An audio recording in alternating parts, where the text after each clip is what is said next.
ধন্যবাদ। আপনারা জানেন যে ঢাকা টু চন্দ্রা যে মহাসড়কটি আছে, এই সড়কে কিন্তু সাভারের যে স্থানটি আছে, এই স্থানে এসে কিন্তু ও যাত্রীদেরকে চরম ভোগান্তির শিকার হতে হয়। যাত্রীরা কিন্তু চন্দ্রার উদ্দেশ্যে গাড়িতে উঠলেও তাদেরকে কিন্তু নানা অজুহাতে কিছু কিছু পরিবহন এই সাভারের এই স্থানে এসে কিন্তু নামিয়ে দেয় জোর করে। আমরা এই ঘটনাস্থলে কিন্তু আমরা থেকে দেখেছি যে অনেক যাত্রী যাত্রীর সাথে কিন্তু বাসের যে হেল্পার আছে তাদের সাথে কিন্তু বাকবিতণ্ডা হয়, কোনো কোনো পর্যায়ে কিন্তু হাতাহাতির পর্যায়ে চলে যায়।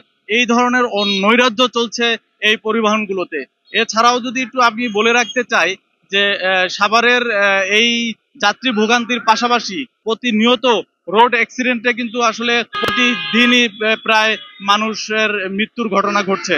আমরা এখন সাভারের যে স্থানটিতে আছি, এইখানে কিন্তু আসলে একটি গুরুত্বপূর্ণ মোড় আছে। যদি আমি আপনাদেরকে একটু দেখাই যে এই মোড়ে কিন্তু প্রশাসন এবং ট্রাফিক ব্যবস্থা কিন্তু নাই বললেই চলে, যে যার মতো করে পারছে চলাচল করছে।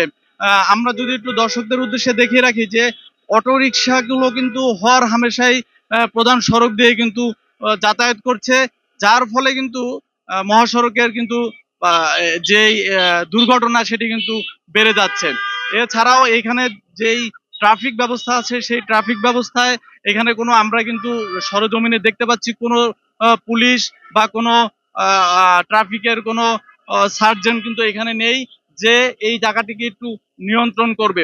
আর একটি বিষয় যদি বলি যে এই গুরুত্বপূর্ণ স্ট্যান্ডগুলোতে সাভারের এই স্ট্যান্ডগুলোতে কিন্তু এই উল্টো দিক থেকে রিক্সা আসা এবং অটো রিক্সার যে যাতায়াত, পাশাপাশি মোড়গুলোতে গাড়ির যে ঘোরার যে সময়টা, এই সময়টাতে কিন্তু তাদের সাথে যে কোনো সময় দুর্ঘটনা ঘটে যায় এবং দুর্ঘটনা ঘটার সম্ভাবনা থাকে। সাভার থেকে মহাসড়কের নৈরাজ্য নিয়ে এই ছিল সর্বশেষ আমার কাছে।